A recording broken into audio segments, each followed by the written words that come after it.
Hello friends, today we are going to discuss about the working of simple vapor compression refrigeration system VCRS. Simple vapor compression refrigeration system. Okay. Now vapors are compressed.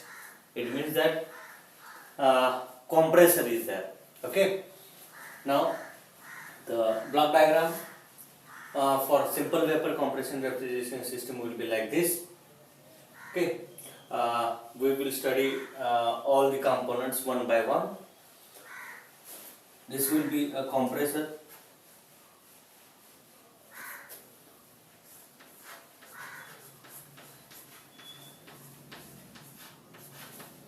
This is a condenser.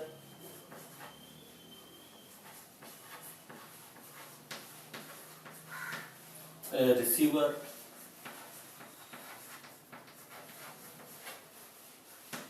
Throttle valve, or we can say expansion device.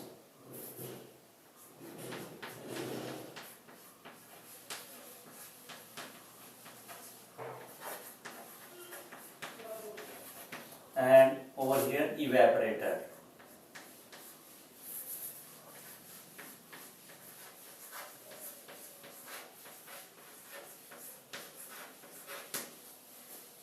Evaporator. Okay. Now the major components of vapor compression refrigeration system are compressor. या ठिकाणी बघा हा piston दिसतो, connecting rod crank दिसतो. compressor, then condenser. This unit is condenser. Receiver, expansion device. That may be a throttle valve, that may be a thermostatic expansion valve, that may be a automatic expansion valve, or that may be a capillary tube. Okay, expansion device. And then over here, that is evaporator. That is evaporator. And finally, again compressor. Okay. Now, what are the functions of each components that we are going to discuss in this lecture? Over here, that is the compressor. Okay, first component, that is compressor.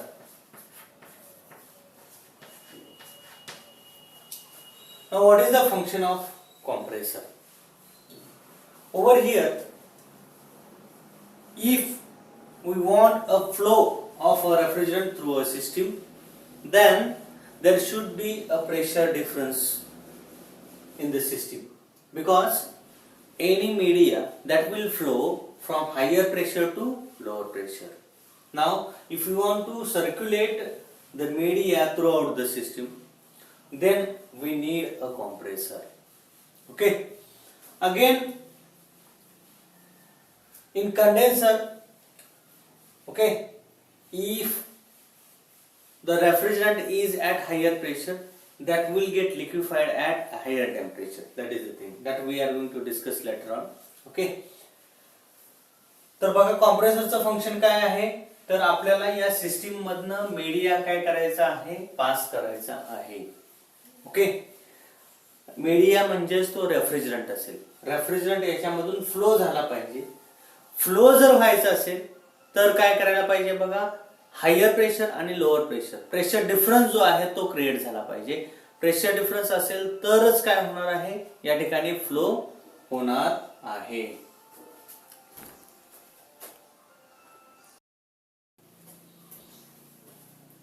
बघा हा pressure difference create होण्यासाठी okay या ठिकाणी compressor वापरलेला आहे, so that the refrigerant will flow from higher pressure to lower pressure, आणि system मधून तो काय होईल, फ्लो होईल. ओके, आता या ठिकाणी इव्हॅपोरेटर मधून येणारे जे वेपर्स आहेत, इव्हॅपोरेटर मधून येणारे जे वेपर्स आहेत ते वेपर्स कॉम्प्रेसर मध्ये येतील. आता बघा या ठिकाणी आपण कॉम्प्रेसर म्हटलेला आहे, पंप म्हटलेलं नाहीये.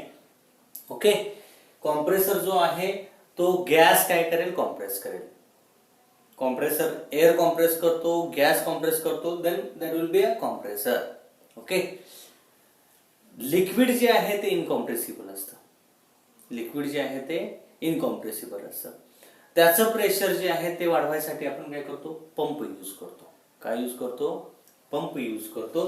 तर या ठिकाणी हा कॉम्प्रेसर आहे. ओके. आणि याला इव्हॅपरेटर कडून इकडून काय येतात, वेपर्स पास होत असतात. Okay. There is a piston cylinder arrangement आणि याच्यामध्ये काय केलं जाईल, रेफ्रिजरंट जो आहे तो काय केला जाईल, कॉम्प्रेस केला जाईल. Now that compressed refrigerant or media, high pressure high temperature refrigerant that is passed to the condenser. म्हणजे या ठिकाणी येणारे जे रेफ्रिजरंट आहेत, वेपर्स आहेत रेफ्रिजरंटच्या, त्या या ठिकाणी कॉम्प्रेस केले जातात आणि कॉम्प्रेस झाल्यानंतर त्याचं टेम्परेचर इन्क्रीज होणार आहे आणि प्रेशर इन्क्रीज होणार आहे. ओके. आता प्रेशर आणि टेम्परेचर इन्क्रीज झाल्यानंतर हाय प्रेशर आणि हाय टेम्परेचर रेफ्रिजरंट जो आहे तो कंडेन्सरला पास केलेला जाईल. Okay. Now that refrigerant will be in the super heated state. Okay. Refrigerant vapour refrigerant जो असेल तो काय असेल, सुपर हिटेड स्टेट मध्ये असेल. याचं टेम्परेचर जे असणार आहे ते हाय टेम्परेचर आणि high pressure. High temperature high pressure in the condenser. Okay. Now over here in condenser, that refrigerant will reject heat in the condenser. Condenser मध्ये काय होणार आहे बघा, या ठिकाणी जो रेफ्रिजरंट आलेला आहे तो रेफ्रिजरंट काय करेल, हीट रिजेक्ट करेल. Okay. Now the temperature of refrigerant in the condenser that will be more than that of temperature of cooling media. या ठिकाणी या कंडेन्सर मध्ये जर आपल्याला रेफ्रिजरंट कूल करायचं असेल, ओके, तर कुलिंग मीडियाचं टेम्परेचर जे आहे ते रेफ्रिजरंटच्या टेम्परेचर पेक्षा कसं असायला पाहिजे, कमी असायला पाहिजे. रेफ्रिजरंटचं टेम्परेचर हे कुलिंग मीडियाच्या टेम्परेचर पेक्षा जास्त असायला पाहिजे. Now that condenser may be water cooled condenser, may be air cooled condenser. Okay. Now over here, as the high temperature high pressure refrigerant that is in vapor state, superheated vapor state, okay, that is passed through this and it will reject heat. That refrigerant inside the tube, we can say, that will reject heat to the another media, cooling media. म्हणजे जर हा air cooled condenser असेल तर इथून high temperature high pressure refrigerant जो जाणार आहे superheated state मधला, तो रेफ्रिजरंट एअरला काय देईल, हीट देईल. कारण या पाईपच्या भोवती काय असेल, ट्यूबच्या भोवती एअर असेल, एअरला हीट देईल and that heat is rejected to the atmosphere and that will get cooled and when it is passes through these pipes, okay, finally that will be a liquid, liquid refrigerant. बघा या ठिकाणी जो refrigerant असणार आहे compressor मधून येणारा तो superheated state मध्ये असणार आहे. वेपर जे आहेत त्या सुपरहिटेड स्टेट मध्ये असणार आहेत आणि त्या हीट रिजेक्ट करत करत करत काय जातील, पुढे जातील, या ट्यूब थ्रू जाईल आणि फायनली ज्यावेळी कंडेन्सरचं आउटलेट येईल त्या कंडेन्सरच्या आउटलेटला तो लिक्विड फॉर्म मध्ये आलेला असेल. Okay. Now that liquid refrigerant that is stored in the receiver मध्ये स्टोअर केला जातो and then it is passed to the evaporator through the expansion device. Okay. Now over here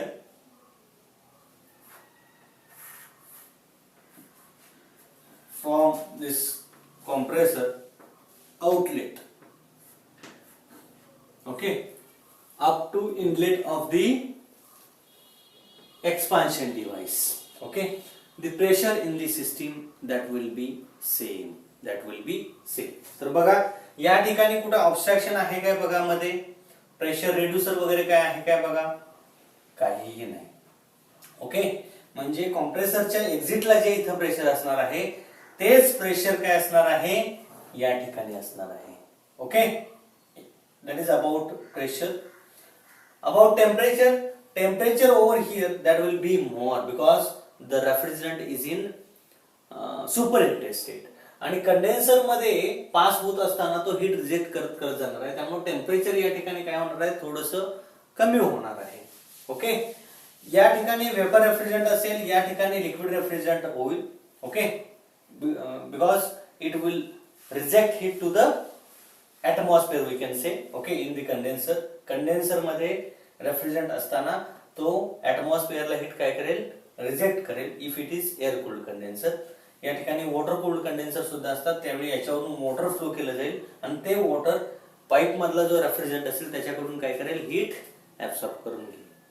मग वॉटर कूल्ड कंडेन्सर कुठं वापरला जातो where the high capacity system is installed. जास्त कॅपॅसिटीची जर सिस्टीम इन्स्टॉल करायची असेल तर त्या ठिकाणी वॉटर कूल्ड कंडेन्सर यूज केला जातो. ओके, आता जास्त कॅपॅसिटी आणि low capacity. Okay, low capacity म्हणजे काय आपला डोमेस्टिक रेफ्रिजरेटर घरगुती जो फ्रीज आहे तो लो कॅपॅसिटीचा आहे. ओके, त्या ठिकाणी एअर कूल्ड कंडेन्सर असतो. हा कंडेन्सर म्हणजे पाठीमागे जी फ्रीजच्या जाळी असते तो कंडेन्सर असतो. ओके, आणि हाय कॅपॅसिटीचा म्हटलं तर बघा चिलिंग सेंटरला जो कंडेन्सर वापरलेला असेल, आईस प्लांटला जो कंडेन्सर वापरलेला असेल ते कंडेन्सर हे वॉटर कूल्ड कंडेन्सर असतील, कारण त्याची कॅपॅसिटी काय असणार आहे जास्त असणार आहे. ओके, तर या ठिकाणी हा कंडेन्सर. ओके, या ठिकाणी लिक्विफाय होईल आणि लिक्विड जे आहे ते या ठिकाणी रिसिव्हर मध्ये स्टोअर केलं जाईल आणि तिथून मग एक्सपान्शन डिव्हाइस थ्रू इव्हॅपोरेटरला पास केलं जाईल. ओके, तर आपण बघत होतो की इथून कॉम्प्रेसरच्या आउटलेटला जे इथं प्रेशर असणार आहे okay that will be PC. मी म्हणतो की ते पीसी आहे, तेच प्रेशर इथं सुद्धा असणार आहे PC. Okay, throughout this system up to expansion device the pressure will be PC. that pressure will be PC. Okay, now over here expansion device is used. Okay, now that will reduce the pressure of the refrigerant. Okay, याच्यामध्ये जो refrigerant असणार आहे liquid refrigerant okay त्याचं pressure ते काय करेल sudden drop करेल and sudden drop in pressure that cause sudden drop in temperature. Sudden drop in pressure that will cause sudden drop in temperature. Okay, आणि मग ते लो टेम्परेचर लो प्रेशर कारण pressure पण reduce होणार आहे आणि temperature पण रिड्यूस होणार आहे. Low temperature low pressure refrigerant जो आहे liquid refrigerant that is passed to the evaporator. That is passed to the evaporator. Okay, now in evaporator that low temperature low pressure refrigerant will absorb. आता हे काय असेल बघा या ठिकाणी liquid असेल ओके या ठिकाणी काय असणार आहे low pressure low temperature liquid असणार आहे ते तो रेफ्रिजरंट याच्यामधून पास होत असताना काय करेल हीट ऍब्सॉर्ब करून घेईल. That will absorb heat in the evaporator. आता इव्हॅपोरेटर म्हणजे काय बघा हा इव्हॅपोरेटर म्हणजे याच्यामध्ये आपण जे मटेरियल ठेवणार आहे the material which is to be cooled that is kept in the evaporator. म्हणजे रेफ्रिजरेटरचा डोअर ज्यावेळी आपण ओपन करतो किंवा फ्रीजर जो आहे तो ओपन करतो तर तो पोर्शन जो आहे आतला तो म्हणजे काय असेल इव्हॅपोरेटर असेल. whatever we the content we are keeping in the refrigerator from that content that refrigerant will absorb heat and will get evaporate. That liquid refrigerant will get converted into vapors. म्हणजे इथं liquid refrigerant जो in होणार आहे तो liquid refrigerant heat absorb करून घेईल. heat absorb केल्यानंतर लिक्विडचं conversion vapour मध्ये होईल and that vapors are again passed to the compressor for next cycle. Now first component that will be compressor, second component that is condenser, third component that is okay receiver जो आहे okay additional component आहे okay that is not essential thing म्हणजे गरजेचीच आहे अशी नाही ती additional आहे okay next that is expansion device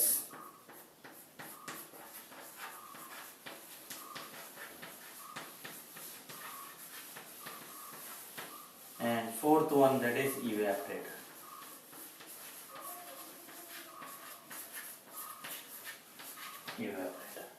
okay these are the major components of the vapor compression refrigeration system okay आता बघा मी असं म्हटलं की या ठिकाणी हे एक्सपान्शन डिव्हाइस जे आहे ते काय करतं प्रेशर रिड्यूस करतं प्रेशर सडन रिड्यूस झाल्यानंतर काय होणार आहे टेम्परेचर ड्रॉप होणार आहे तर या ठिकाणी जे प्रेशर असेल that will be the PE PE म्हणजे काय इव्हॅपोरेटर प्रेशर बघा या ठिकाणी इव्हॅपोरेटर प्रेशर आलं इथं मध्ये कुठं ब्लॉक आहे का बघा काहीही नाही या पाईप थ्रू रेफ्रिजरंट पास होईल आणि इथं जे असणार आहे इनलेटला that is again PE okay means we are getting two values of pressure one is PC बघा कॉम्प्रेसरच्या आउटलेट पासून एक्सपान्शनच्या इनलेट पर्यंत जे आहे that is PC condenser pressure we can say that will be higher pressure another pressure value that is after expansion device to inlet of the compressor expansion device नंतर compressor च्या inlet पर्यंत जे असणार आहे that is the PE that is evaporator pressure म्हणजे दोनच प्रेशरच्या value या ठिकाणी असणार आहेत कंडेन्सर प्रेशर आणि इव्हॅपोरेटर pressure this pressure is low pressure this pressure is high pressure and due to difference in the pressure the refrigerant will pass through or will get circulate throughout the system okay now initially when we are going to start the compressor at that time PC will be more okay and PE will be less PC will be more and PE will be less and if we put off the compressor बघा compressor start केल्यानंतर PC जो आहे तो काय होत जाईल वाढत जाईल PE जो आहे तो काय होत जाईल कमी होत जाईल कारण हे सक्शन प्रेशर आहे हे डिस्चार्ज प्रेशर आहे PC वाढत जाणार आहे okay PC PE okay compressor start केल्यानंतर PC काय होणार आहे वाढत जाणार आहे आणि PE काय होणार आहे कमी होऊन जाणार आहे ओके त्याच्यानंतर मी जर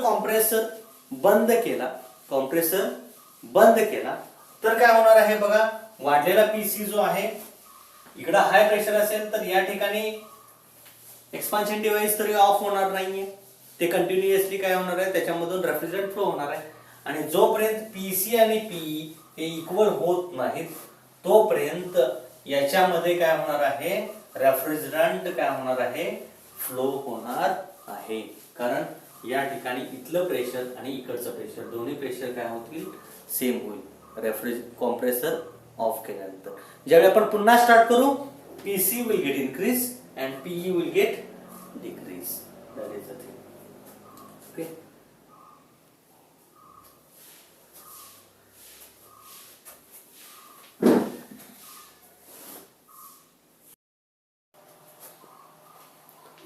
तर या ठिकाणी आपण आता काय करणार आहे या वेपर कॉम्प्रेशन रेफ्रिजरेशन सिस्टीमची पीएच आणखीन टीएस डायग्राम काढणार आहोत ओके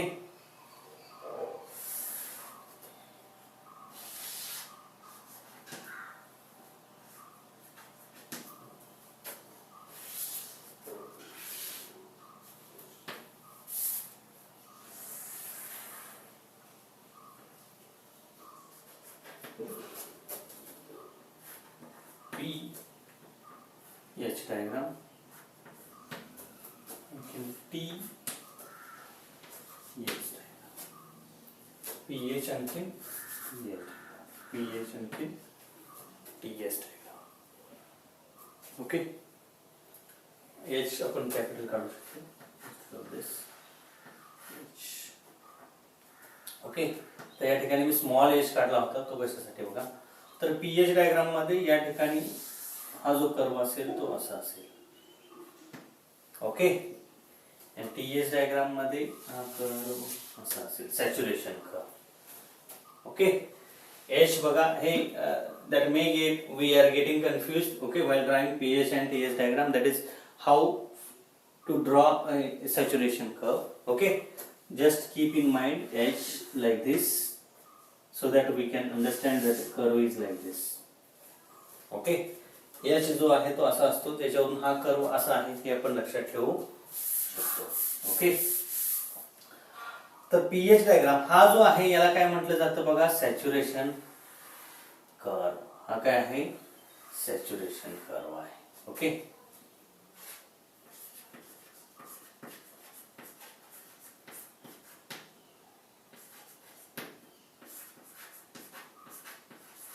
सॅच्युरेशन कर्व. ओके. आता समजा एखादा पॉइंट या कर्वच्या लेफ्ट साइड आहे, या कर्वच्या लेफ्ट साइडला आहे. Okay. then the media will be in liquid phase. जर या कर्वच्या लेफ्ट साइडला किंवा कर्व वरती या ठिकाणी जर पॉइंट असेल, ओके, तर तो मीडिया काय असणार आहे, जरी कर्व वरती असला इथं तर ते सॅच्युरेटेड लिक्विड असेल, सॅच्युरेटेड लिक्विड असेल. ओके. तर लेफ्ट साइडला जर रेफ्रिजरंटचा पॉइंट असेल तर तो लिक्विड असेल, इन बिटवीन जर पॉइंट असेल तर तो लिक्विड प्लस वेपर फेज असेल. म्हणजे या कर्ववरती इकडल्या साइडला लिक्विड असेल, ओके, पीक पॉइंट असेल. हा जो आहे तो लिक्विड सॅच्युरेशन कर्व येतो लेफ्ट साइडला, liquid saturation curve, saturated liquid curve.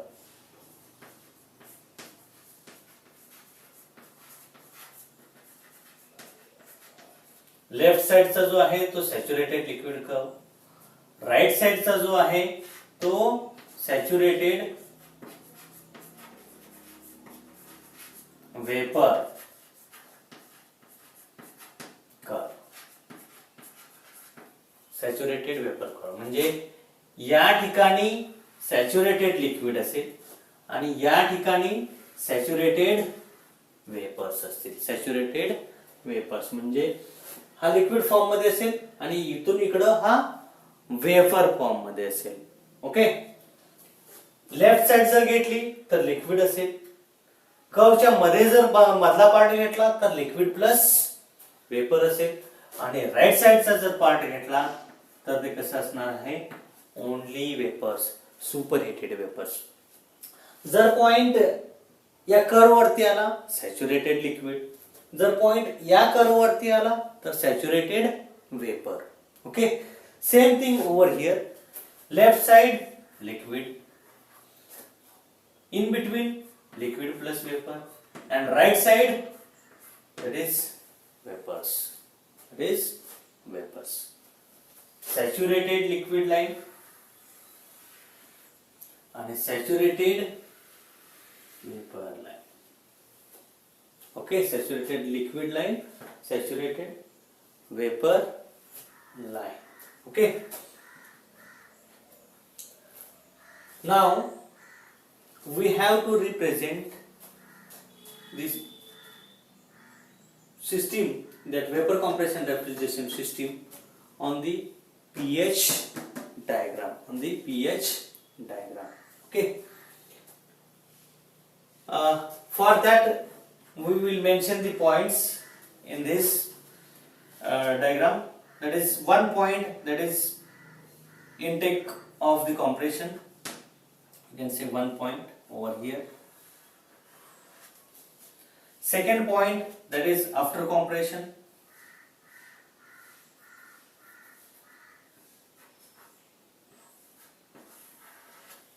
Third point, after condenser.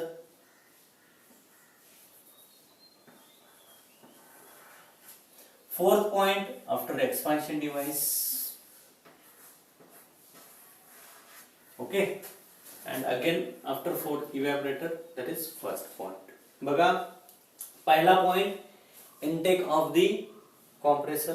दुसरा पॉइंट जो आहे तो delivery or exit of the compressor. तिसरा पॉइंट कंडेन्सरचा आउटलेट आहे. बघा, पहिला पॉइंट इनलेट ऑफ कॉम्प्रेसर, दुसरा आउटलेट ऑफ कॉम्प्रेसर, तिसरा आउटलेट ऑफ कंडेन्सर, चौथा outlet of expansion device. Outlet of expansion device. Okay. आता पहिला पॉइंट जर मला या ठिकाणी पीएच डायग्राम मध्ये रिप्रेझेंट करायचा झाला तर तो कुठे येईल? बघा, हा जो आहे तो लिक्विड सॅच्युरेशन कर्व आहे, हा जो आहे तो वेपर सॅच्युरेशन कर्व आहे. ओके. कॉम्प्रेसरचं इनलेट जे आहे, कॉम्प्रेसरचं इनलेट म्हणजे या ठिकाणी काय असणार आहेत? लिक्विड असेल की वेपर असेल? तर या ठिकाणी वेपर्स असणार आहेत. या ठिकाणी काय असणार आहेत? वेपर्स असणार आहेत. म्हणजे इकडून इव्हॅपोरेटर मध्ये हीट ऍब्सॉर्ब केल्यानंतर रेफ्रिजरंटनं तो हीट ऍब्सॉर्ब केल्यानंतर that will get converted into vapours and that vapours are pass to the compressor. Okay. Now that may be a saturated vapours. That's why point 1 will be over here. Point 1 will be on the vapor saturation curve. Okay.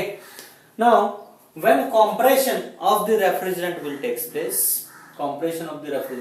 place, it will increase the enthalpy as well as it will increase the pressure.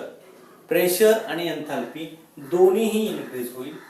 त्यावेळी काय होणार आहे? बघा, या ठिकाणी refrigerant असणार आहे.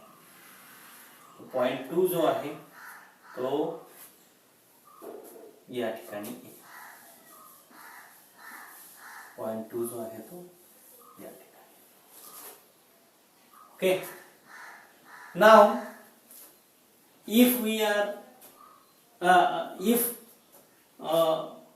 the refrigerant is compressed, then the saturated refrigerant, after compression, its temperature and pressure both will get increased and saturated refrigerant will get converted into superheated refrigerant. म्हणजे या ठिकाणी येताना तो सॅच्युरेटेड म्हणून येईल, पण कॉम्प्रेस झाल्यानंतर त्याचं टेम्परेचर काय होईल? आणखीन इन्क्रीज होईल.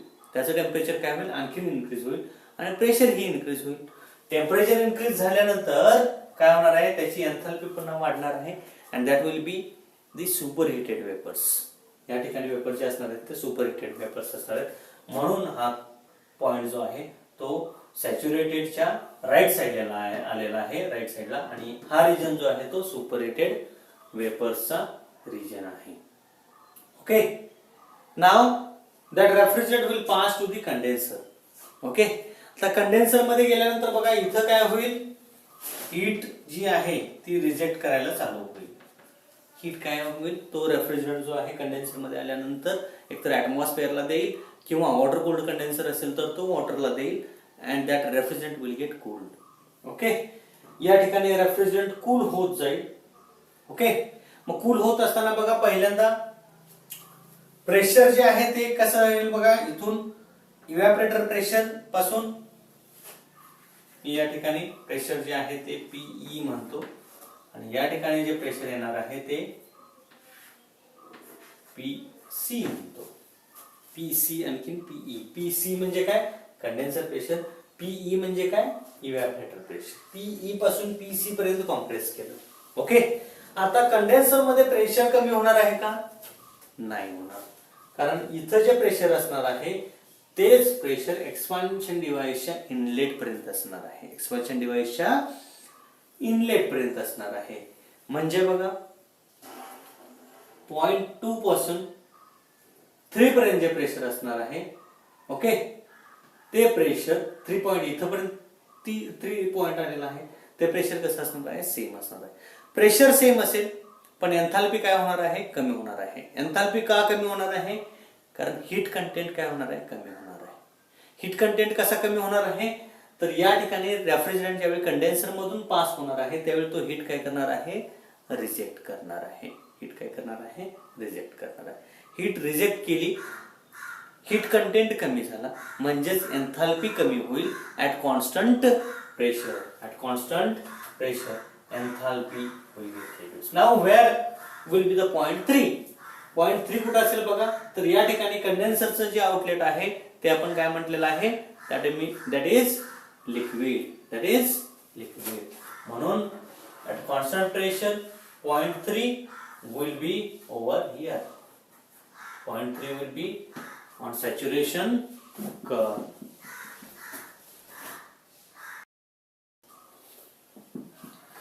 या ठिकाणी पॉइंट 3, या ठिकाणी मी पॉइंट 2 डॅश म्हणतो. ओके, 3 पॉइंटला काय होणार आहे बघा, आता तो रेफ्रिजरंट जो आहे तो लिक्विड फेज मध्ये असेल, म्हणून तो सॅच्युरेटेड लिक्विड लाईन जी आहे, कर्व जे आहे तिथं आलेला आहे. ओके, आता तिसऱ्या पॉइंट नंतर बघा एक्सपान्शन डिव्हाइस आहे. ओके, एक्सपान्शन डिव्हाइस मध्ये सडन एक्सपान्शन होणार आहे. ओके, पण इथं एक्सपान्शन होत असताना is there any addition of heat? No. Is there any rejection of heat? No. तर या ठिकाणी हीटचं ऍडिशन पण नाहीये, रिजेक्शन पण नाहीये, म्हणजे एन्थाल्पी कसा असणार आहे, कॉन्स्टंट असणार आहे. आणि at constant enthalpy the expansion of the refrigerant will takes place. Okay, and that expansion is from PC to PE. या ठिकाणी प्रेशर कोणतं असणार आहे बघा, कंडेन्सर प्रेशर असणार आहे. या ठिकाणी कोणतं प्रेशर असणार आहे, इव्हॅपोरेटर प्रेशर असणार आहे. म्हणजे एक्सपान्शन जे होतं ते PC पासून PE पर्यंत होतं at constant enthalpy. Enthalpy change होत नाही, म्हणून हा कर्व जो आहे या ठिकाणी PC आहे, या ठिकाणी काय येईल, PE. प्रेशर जे आहे ते सडन रिड्यूस होईल. या ठिकाणी काय येईल, फोर्थ पॉइंट येईल. या ठिकाणी काय येईल, फोर्थ पॉइंट येईल. ओके, आता हा चौथा पॉइंट जो आहे तो या ठिकाणी आलेला आहे. आणि चौथ्या पॉइंट नंतर इव्हॅपोरेटर मधनं रेफ्रिजरंट ज्यावेळी पास होणार आहे त्यावेळी तो काय करेल, हीट ऍब्सॉर्ब करून घेईल. आणि हीट ऍब्सॉर्ब केल्यानंतर काय होणार आहे बघा, काय होणार आहे बघा, तर हीट ऍब्सॉर्ब करेल. त्यावेळी या ठिकाणी काही लिक्विड असेल, काही वेपर असेल. ते लिक्विड जो रेफ्रिजरंट जो आहे तो काय करेल, हीट ऍब्सॉर्ब करून घेईल आणि वेपर मध्ये कन्वर्ट व्हायला स्टार्ट होईल. आणि तो वेपर मध्ये कन्वर्ट होत होत होत होत होत होत फायनली सगळा रेफ्रिजरंट जो याच्यामध्ये लिक्विड मध्ये आलेला आहे तो काय होईल, वेपर मध्ये कन्वर्ट होईल. And that vapours are pass to the inlet of the compressor. Inlet of the compressor. Okay, now same thing is over here in case of TS diagram, temperature versus entropy. Temperature versus entropy. या ठिकाणी pressure versus enthalpy होतं, temperature versus entropy. Okay, तर या ठिकाणी बघा पहिला point जो असेल तो कुठं असणार आहे बघा,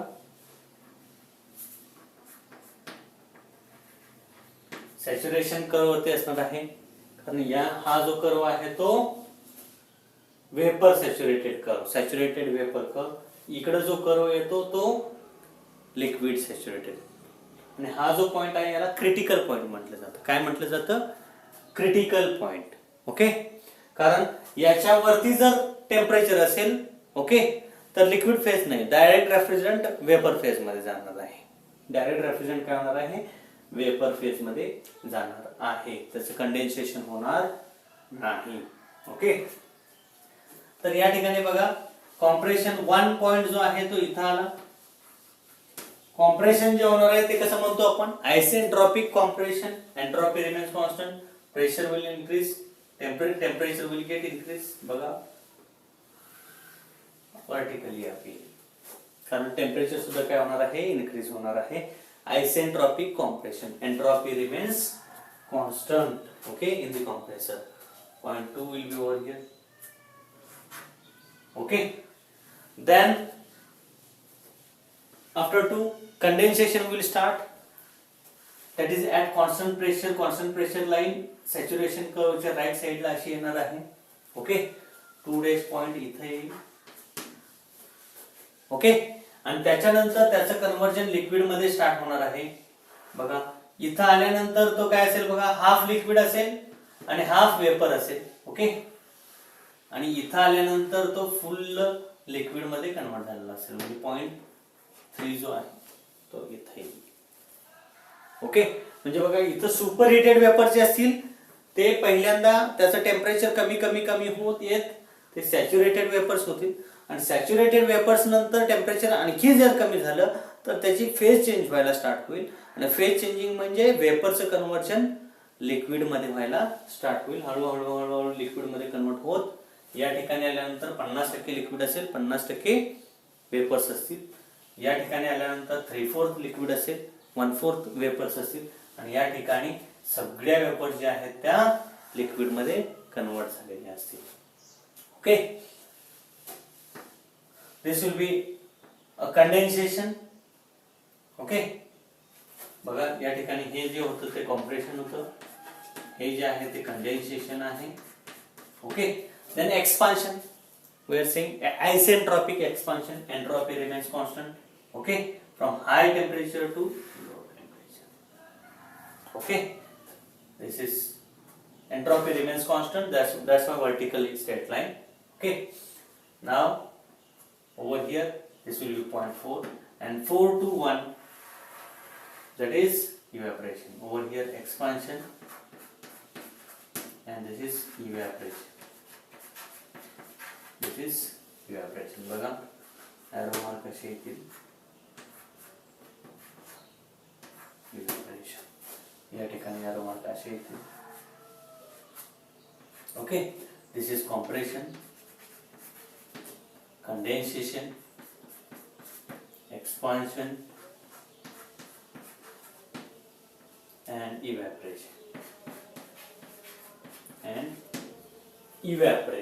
Okay, we are representing the vapor compression refrigeration system on pH and TS diagram.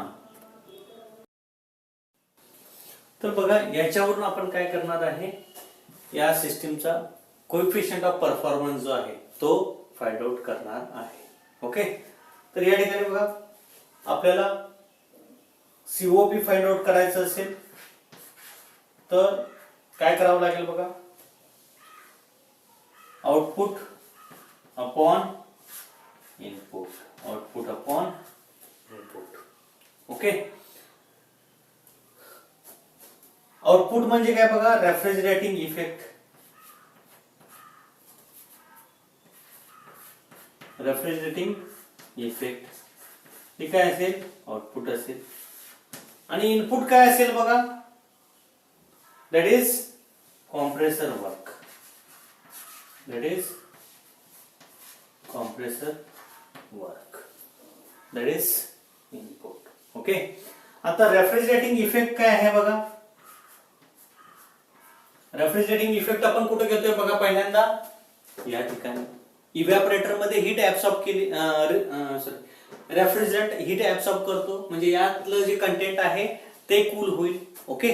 And the outcome of this system is to cool the material which is kept in the evaporator.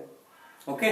म्हणजे या ठिकाणी जी heat absorb करून घेतली जाते रेफ्रिजरंटनं, that is the refrigerating effect, that is mass of the system into बघा 4 पासून 1 पर्यंत, mass of the 4 to 1 m. या ठिकाणी बघा H1, या ठिकाणी H4 आणि या ठिकाणी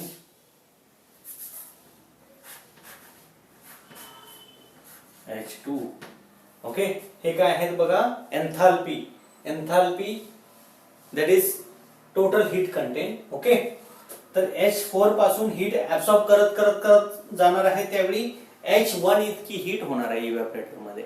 म्हणजे इथून लिक्विड इन होणार आहे ज्याचा एन्थाल्पी जो आहे तो H4 असेल. आणि त्याच्यानंतर हीट ऍब्सॉर्ब करत जाणार आहे रेफ्रिजरंट पुढं, आणि हीट ऍब्सॉर्ब करत असताना तो वेपर मध्ये कन्वर्ट होत जाणार आहे. आणि इथं आल्यानंतर त्याचा एन्थाल्पी किती होणार आहे, H1 होणार आहे, H1 होणार आहे. आणि that is heat absorbed by that refrigerant from H1 minus H4 from H4 to H1. That is the refrigerating effect. Okay. Now compressor work.